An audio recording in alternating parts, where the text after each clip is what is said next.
Hey everyone, it's me Doomlink and welcome back to Let's Play Castlevania Portrait of Ruin. It's currently part 4 as far as I'm aware, and I will mention that it is now the 24th of October 2019 as opposed to the 23rd, because of course the first 3 parts were recorded on the 23rd, and I find that to be some useful information, but you possibly don't give a damn, so we'll just move on. Again, the quest that we have to actually complete with Wind, if you have forgotten it, is go to the butcher in town and mince some meat to get ground meat. Now, of course, we do not know of any butcher in town, to use a strange colloquialism. Well, I don't know if you could call it a colloquialism, but it's kind of clearly not a town, but we can just say it's in town as meaning it's in the area. But regardless, we are not familiar with any sort of butcher, so obviously we need to continue through the castle a little bit. And I am quite excited to do that. So let us, without further ado, continue. Damn it, I wanted to... Well, you know what I wanted to do, but I obviously failed in doing that. Of course, I avoid the axe only to get a bone in the face, which is just a great way to handle that. Or it's a great way to be affected by that. Now, we can't actually reach this higher area here, unfortunately. We'll have to wait until I think we can transform before doing that. Because not even the double jump will get us up there. Now, using the jumping off the shoulders of Charlotte maneuver to, obviously for lack of a better way to refer to that, we can actually access the next part of this dungeon, which is, well, I shouldn't say this dungeon, this castle. It is a dungeon, sort of, but that's, I guess, putting it lightly. Whip skill 1. After attacking with the whip, hold Y to let it drop.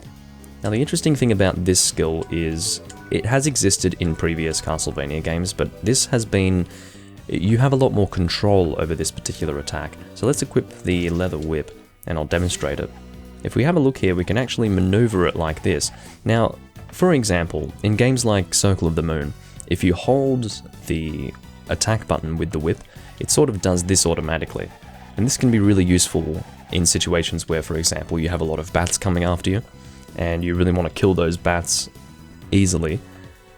Obviously, it's better to have this wide area of effect that doesn't necessarily deal a lot of damage on its own, but is enough to kill some bats that are flying towards you. So that's kind of the idea of that attack, at least in the older games. And here, you've pretty much got the same thing going on, it's just you have more control over it. So I press right, it does that, I press left, it does that, I can press up, and then down sort of does that.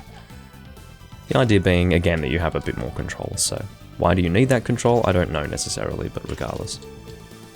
Going to re-equip our axe so that we are ready for the boss that is about to come up.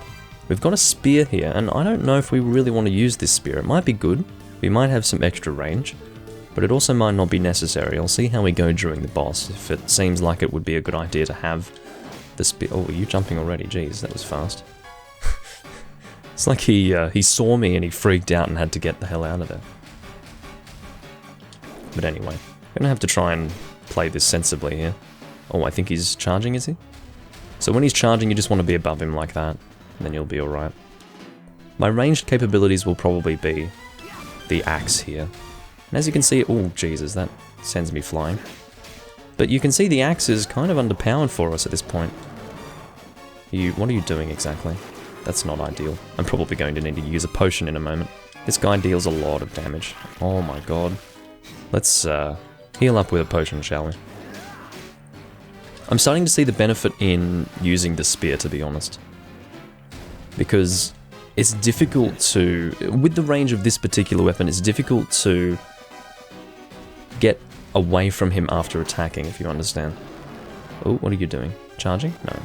Doing that, which I was about to say, really hard to avoid that. Alrighty. Let's actually give the spear a try, shall we? Maybe it'll be a little bit easier. That's probably why they give you the spear at the beginning of this fight. The only thing that stops me is the fact that it just doesn't do as much damage. Yeah, I would say that that's easier to manage. I actually dealt some damage with that attack. I wanted to avoid that. Obviously that didn't work out so well. Yeah, I feel like I have more control in this situation. Uh-oh. That is not good. Let's go and use another potion. We're probably going to go back and buy some more potions, actually. This boss is a little tricky. Oh, he's charging. So when he does his little, I don't know how to describe that, when he's got air or steam or whatever the hell it's supposed to be coming out of his nostrils, that means he's about to charge. Steam, I don't know. You know, maybe he's a smouldering demon sort of thing. I guess that's how that works. You know what, I don't think we're doing enough damage with the spear, so we're going to move back to the axe, even though it's a little bit more risky for us. I think it would be better to just have the boss fight take less time, and I would say that that was a good call. And that is a dead behemoth. We started off by running away from him, and then we sort of went around the castle, found a painting, got an ability, and yeah, now we can actually fight him, which is pretty cool. I enjoy that sort of thing. Now we can continue through the castle. So if you have a look in the top map, we do have two different directions we can go in. We can either continue to the right or go down. Now, I don't really remember what I normally prefer to do. You know what, let's go to the right. I have a feeling that we're going to be stopped. We're going to be forced to go down, I would say. Yeah, I had a feeling. So, as you can see, the both of us together are not strong enough to actually move this. And you can see that this is the first instance where we come across one of those doors. That's sort of like a separating door for different sections of the castle. I suppose we're still in the original section, or not the original section, the first section of the castle, because we haven't had a music change yet. So that would suggest that we do still need to go into a new area. Well, that is, there are new areas for us to go into, more or less. And just as I said that, we've got a door that is depicting the entrance into a new area, and you can see we've got this sort of, I don't know how to describe it, passageway? Yeah, there you go. Into the next area, it's called the Buried Chamber. This guy is going to be a little frustrating. I love this music, by the way. I have to say that the music of Castlevania in general is one of the absolute highlights of Castlevania. It's one of the most enjoyable things about it. You just sort of play through it, and maybe we'll try Charlotte. Yeah, he was quite resistant to physical attacks, so using Charlotte's magic was definitely a good idea there. Now, he was probably highlighted in blue when we were hitting him as well. Oh, I said that we were going to buy some potions. Okay, we'll actually find the... Wait, what is that room that we haven't discovered? If you look directly above, there's a room that we haven't gone into. I don't know where that is. Isn't that just before the boss room? Or maybe that's a save point. That would be really bizarre if I never went into that room, because I think I can... Yeah, so that's just the place where we were being chased by the Behemoth.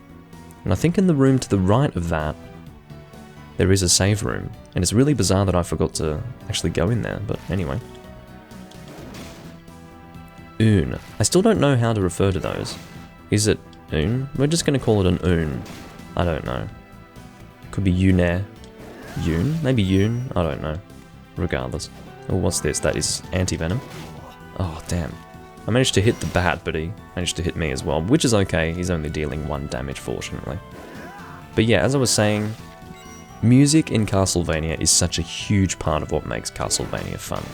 You can just play through the game, which is enjoyable on its own, and then you can listen to the awesome music while you do so. That's really creepy, by the way. What's hilarious about that is that he's not shaking the whole bar, he's actually dislodging part of the bars and shaking them like that, which makes me think if he's strong enough to do that, he can probably just break out, which is a little bit dangerous for me. Offensive form. Just going to listen to the audio a bit, just to make sure that there's no crackling or anything. Oh, it seems alright. I think that there might have been some crackling when I picked up that offensive form, but whatever. A stance that emphasizes offense. Now, I have a feeling that that's probably going to increase our physical damage after we use it, probably for a limited time. Why does it have that orangey look? Probably because it's a passive effect rather than, I don't know, something that actually deals damage. Strength up. Now, how long does that last? I don't know, but maybe it'll be useful. You can see that we're now doing 28 instead of 23, I think? Maybe I'm wrong about that. I think it was 23 during the boss, but that's not necessarily the case, going up against those guys, so... Alrighty. I'm going to try and see how long this lasts. This is extremely useful, I have to say, because the amount of... oh, can you fuck off?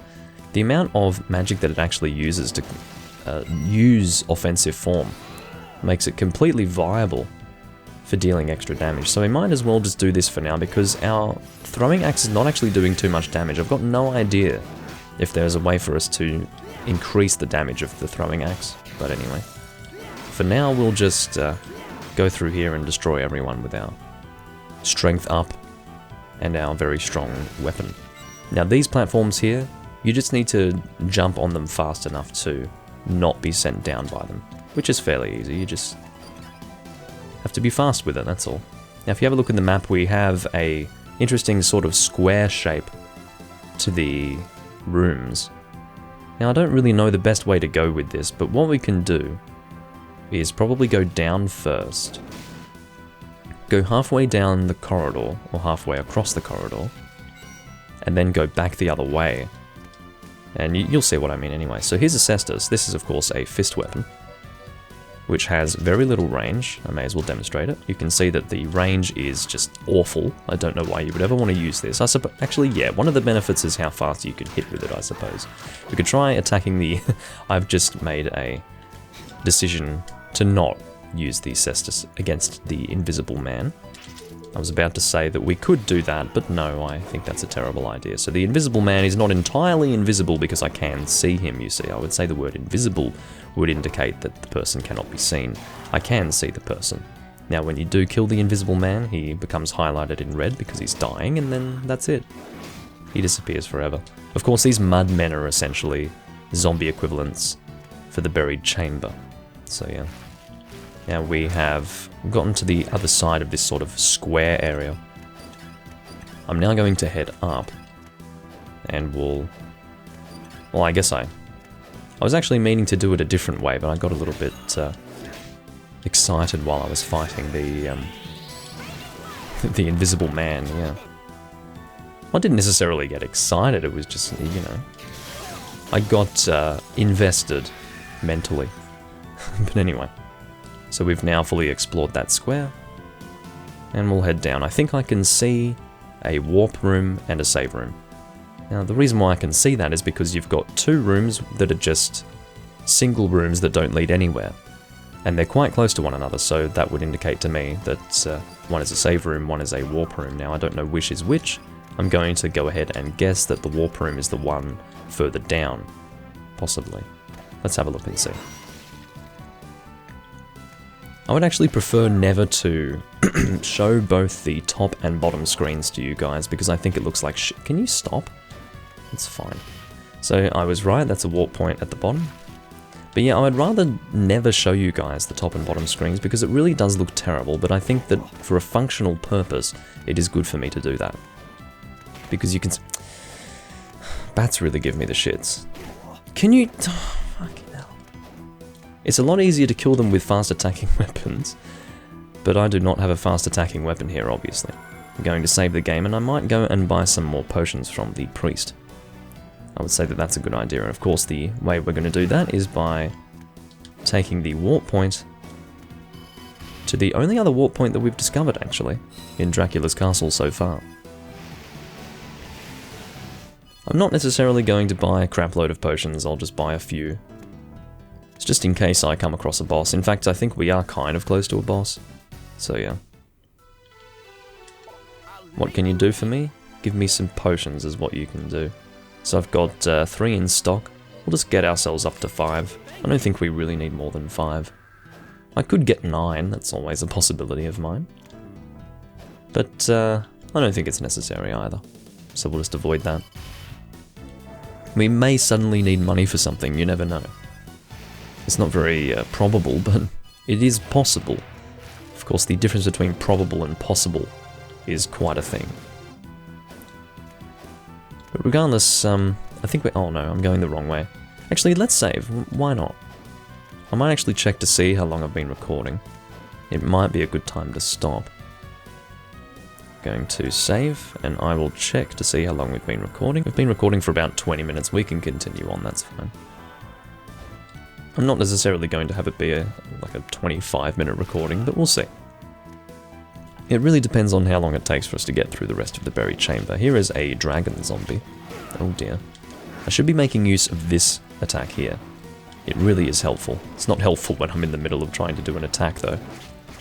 This guy has a lot of health, as you can tell. God, I'm getting fucking destroyed.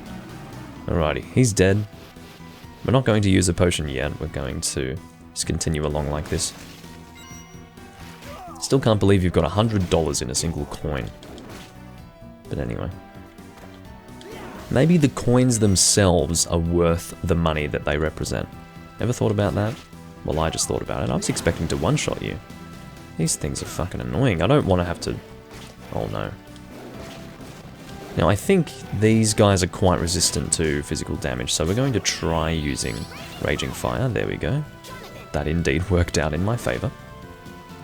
Now, these guys move around quite a bit, so it's difficult to get that double hit. Yeah, do your fire. There we go. And I think... No, we can't head down, I don't think. Of course, when you see mermen, there's always the possibility that you'll be able to head down into a lower sort of area with water, but it doesn't seem that that's happening. At least not in this part. I'm actually quite excited to play Order of Ecclesia as well as Dawn of Sorrow. And the reason why I was thinking of playing Dawn of Sorrow after this game is because it came out around the same time, and it was a very similar game to Portrait of Ruin in a number of ways. But the thing is, there is Aria of Sorrow that came before it, so it's probably better to play the game that came first in the story, with Soma Cruz. So, yeah, I don't know. I would say it would make more sense to play Aria of Sorrow first, so I'll probably do that. It has been a long time since I last played Aria of Sorrow, seriously. I think it's Aria of Sorrow, isn't it? Anyway, it's Aria of something or other if it's not Sorrow. Raging Fire! That was not quite in key, but anyway. Raging Fire. And I would say that we'll be able to get to a save point before we want to end the video here. I'd say that's highly probable. If we look up to the top here, I would say that there is a save point in that single room, just a little bit further up.